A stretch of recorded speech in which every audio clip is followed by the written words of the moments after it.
So we say justice. We want justice. But then we have no Justice League. I know that's the superhero thing. We have no Justice League, no Justice Action Network whom we could turn to in our community in times of stress to get some solace on how we're going to move forward as a people. That's what this whole Trayvon Martin Zimmerman thing is about. We outraged. We're upset because we believe that because we had a black president that we were moving into some new level of enlightenment. And we'll give it to Barack. He's charismatic and he's adequately articulate.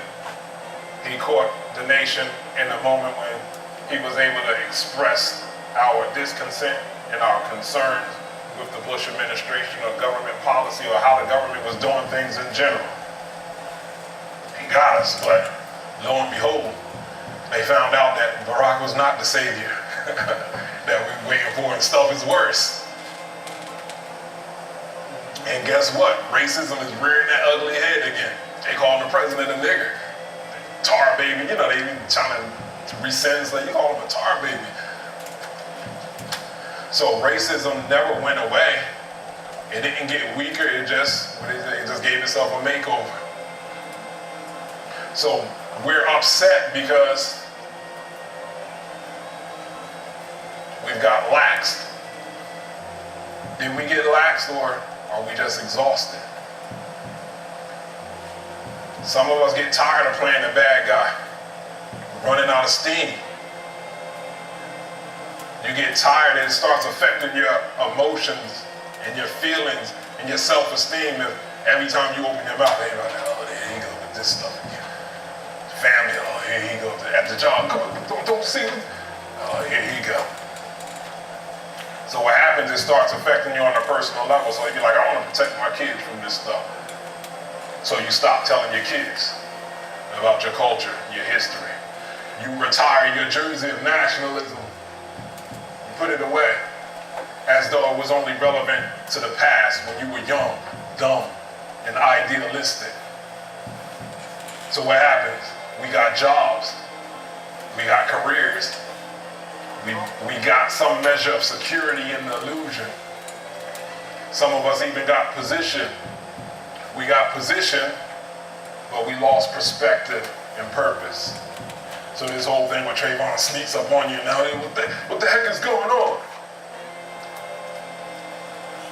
When you hear people saying, what am I supposed to tell my son and my daughter? I hear that on all the radio.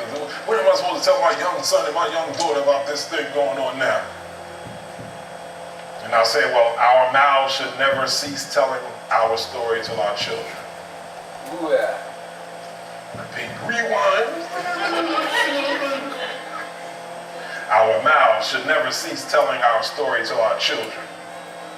Our story is one and the same with our culture. Like the Jews never stop telling their story. Every Friday night they got to sit down and hear Abraham did it, and then the Holocaust, and never get tired of that story. It's like classics, like how we like the classic. Oh, that's my joint, that's Shalimar.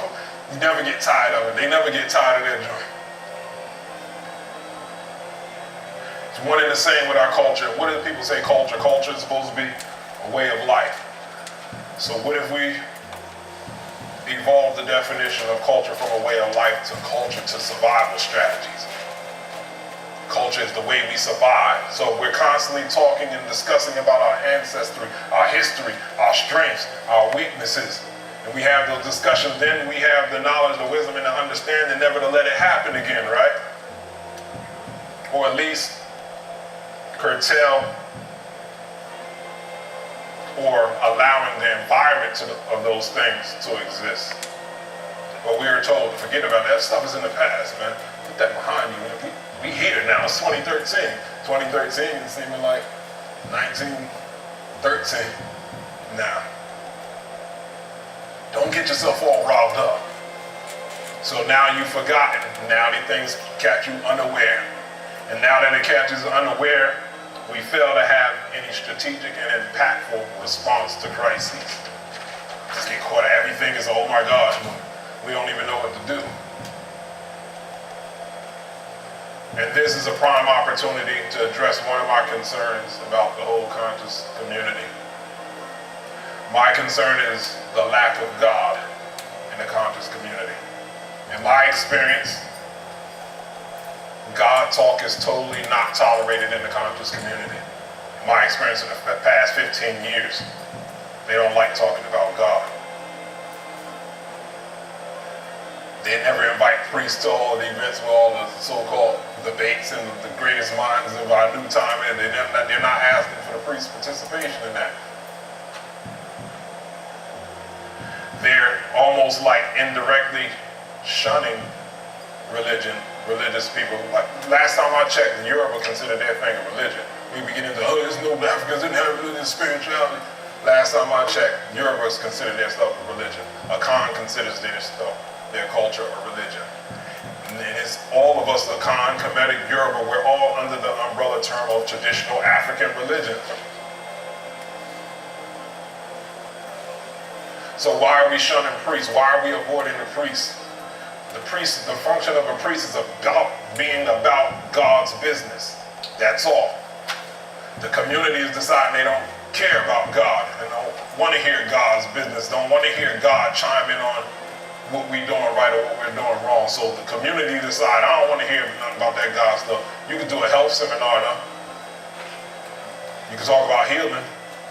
You can talk about the Trayvon case. So you got priests out there laying. That's why the priests don't have power, because you're not letting them do what they're supposed to do, which is work in proxy for God, the God of our universe. And God has got demoted to energy. God got demoted to this ethereal energy with no defining intelligence to it that we could manipulate and pimp at our whims.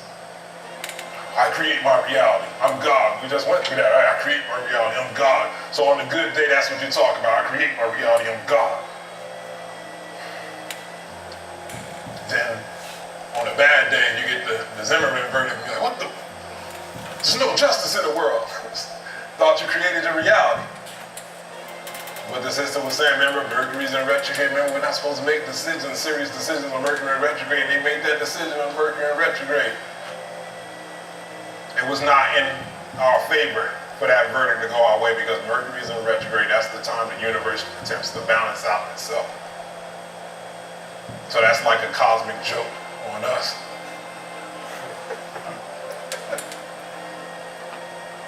So our lack of clarity and position on religious and spiritual matters and how they factor in on the quality of our lives have left us in a state of perpetual crises, not knowing or having a clue how the chips are going to fall.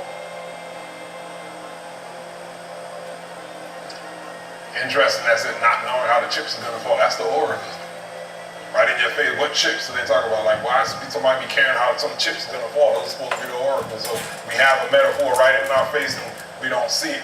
We're supposed to be having knowledge of the oracle, having access to the oracle.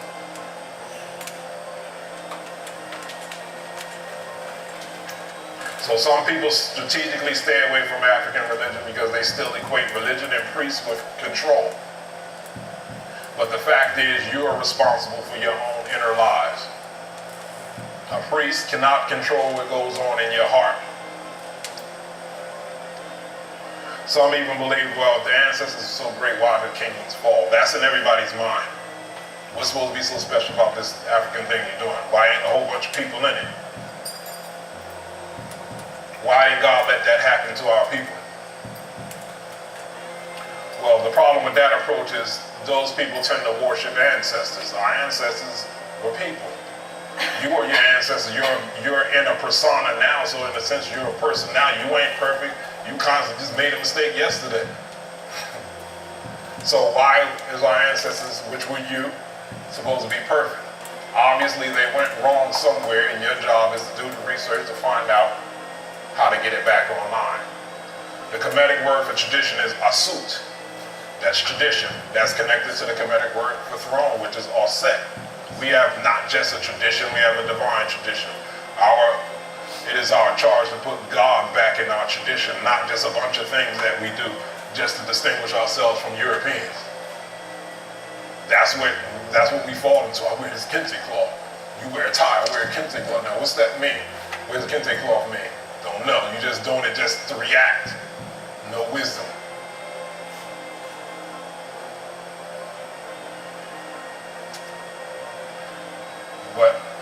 your ancestors, and through the practice and investigating the strengths and the weaknesses, it allows us to put it back on track, get God, restore God back in our tradition. The word for that is Saruj. Saruj means to restore. So Inka in Saruj, in the spirit of restoration, in the spirit of reconstruction. Everybody say Anuk Saruj. That means I'm a restorer. I'm a reconstructionist. That's where we're at in this part of our evolution. So we have to go from being a personal reconstructionist to Saruj Ta. Say Saruj Ta. Saruj Ta. Repairing the world, restoring the world, reconstructing the world. God created it, we were supposed to maintain it. We have the wisdom, we have the tools, we have the personal power to restore balance in the world. That is our charge.